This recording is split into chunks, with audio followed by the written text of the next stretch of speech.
커피를 처음 먹어본 순간 다들 기억하시나요? 지독히 쓴맛처럼 커피는 인류의 생존에 필요한 자연적인 음료가 아닙니다. 개나 고양이, 심지어 굶주린 쥐조차 거들떠 보지 않을 정도니까요. 하지만 오늘날 이 검은 물은 전 세계 하루에 22억 잔이 넘게 소비되는 원유 다음으로 인류를 움직이는 제2의 액체입니다. 그리고 놀랍게도 이 검은 물은 17세기 증권거래소와 보험회사까지 만들어냅니다. 그 시작은 영국 런던으로부터 시작됩니다. 무에서 유를 창조해야 한다. 17세기 전 세계 바다에서 네덜란드와 경쟁하고 있던 작은 섬나라 영국의 숙명이었습니다.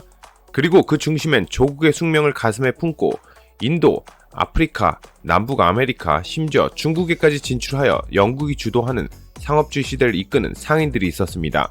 상인들은 물건의 가격 차이로 돈을 법니다. 그리고 전 세계를 무대로 활동하는 상인이라면 단순 가격의 정보뿐만 아니라 전 세계 각지의 정보에 밝아야 합니다. 지금이야 인터넷을 통해 안방에서 세계 각지의 뉴스와 정보를 확인할 수 있지만 17세기 영국에서는 오직 왕실에서 발행하는 궁정신문뿐이 없는 열악한 환경이었습니다. 그나마 그 궁정신문에도 그들에게 도움이 되는 실질적인 정보가 없었습니다. 또한 그 정보를 얻으려면 빠르고 신속한 우편 제도가 필요한데 당시 영국에는 국가 우편 제도가 존재하긴 했지만 그 인프라가 엉망이었다고 합니다. 그런데 이런 정보를 얻을 수 있는 최적의 장소가 생겨납니다. 바로 커피하우스. 이슬람 교인들이 종교적으로 마시기 시작한 커피라는 음료는 이슬람 전역에 불처럼 퍼져나가기 시작하며 1554년 오스만 제국의 수도 이스탄불에 최초의 커피하우스가 문을 열었습니다. 그로부터 약 100년이 지난 후 1652년 런던의 상인 데니얼 로드워즈는 자신의 시종 파스칼 로지를 시켜 런던의 최초의 커피하우스를 만들게 됩니다. 마시면 정신이 번쩍 드는 이 검은 물을 파는 공간은 순식간에 런던 시민들의 입소문을 타고 퍼져나가며 1700년이 지날 때쯤 런던에는 무려 7000개가 넘는 커피하우스가 운영되기 시작합니다. 커피 한 잔을 시켜놓고 몇 시간이고 이야기할 수 있는 커피하우스에는 상인은 물론 주식 중개인, 작가, 학자 등 다양한 계층의 사람들이 몰려듭니다. 그러던 중 금융업자이자 작가인 로버트 머레이는 영국의 형편없는 우편 시스템을 개조해 커피하우스에서 바로 세계 각지로 편지, 신문 등을 발송할 수 있는 1페니 우편 제도라는 시스템을 만듭니다. 커피하우스에는 박스가 있고 박스에 편지나 물건을 넣으면 목적지로 배송해주곤 했습니다. 하지만 몇 년 후 영국 정부의 로열메일에 의해 해외, 국내 우편 업무에서 배제되기도 합니다. 심지어 어떤 커피하우스에서는 증권 전문가가 상주해 주식 거래도 가능하게 만들었습니다. 또한 커피하우스는 보험업까지 진출합니다. 1688년 에드워즈 로이즈라는 사람이 런던에 커피하우스를 엽니다. 그는 그곳에서 선원과 여행자들을 상대로 장사를 시작하며 영국과 외국의 선박 정보를 담고 있는 책자를 주기적으로 발행합니다.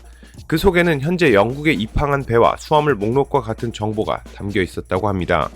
해외에서 장사를 하는 상인들은 기본적으로 많은 리스크를 가지고 시작합니다. 그 리스크를 줄이기 위해선 신속하고 신뢰 있는 정보가 필요한데 그런 의미에서 당시 로이드가 발행한 선박 관련 정보를 담은 로이즈 뉴스는 업자들에게 큰 인기를 얻습니다. 그리고 이 리스트는 훗날 세계 최대 보험회사 로이즈를 탄생시키는 씨앗이 됩니다. 더 나아가 많은 사람들이 모여 몇 시간이고 앉아 서로 이야기를 나눌 수 있는 커피하우스는 새로운 문화와 트렌드를 만들어내는 인큐베이터가 되어갑니다. 시인 존 드라이든, 알렉산더 포프, 조너선 스위프트 같은 대가들은 커피하우스에 하루 종일 앉아 작업 활동을 했다고 하며 심지어 여러 정치 권력의 리더들이 모여 자신들의 의견을 피력하는 사설의회 같은 모습을 하고 있는 커피하우스들도 생겨났다고 합니다. 그렇게 커피하우스는 한 세기 가깝게 런던 사람들의 중심이 됩니다. 하지만 18세기 중반이 들어 급격히 쇠퇴하게 됩니다. 그 이유는 바로 이 탄원서를 보면 알 수 있습니다. 바로 18세기 영국의 커피하우스에는 철저하게 여성들은 배제되었기 때문입니다. 사실 런던의 커피 문화는 과도하게 남성들의 전유물이었습니다. 많은 사람들이 모여 몇 시간이고 이야기를 하는 그 공간은 어쩌면 위대함을 만들어낼 수 있는 인큐베이터가 될 수 있음에도 불구하고 그 속에 참여할 수 없는 여성들에겐 그저 자신들의 남편이 할 일은 안 하고 한가롭게 앉아 시간을 때우고 있는 모습으로 비춰질 수뿐이 없었습니다. 더 나아가 조금 더 근본적인 변화가 커피를 덮칩니다. 바로 홍차의 등장이죠. 아시아에서 대량의 홍차를 들여오기 시작한 영국은 자국의 홍차를 팔아야 했고 이런 홍차가 차츰 커피의 자리를 대신하기 시작합니다.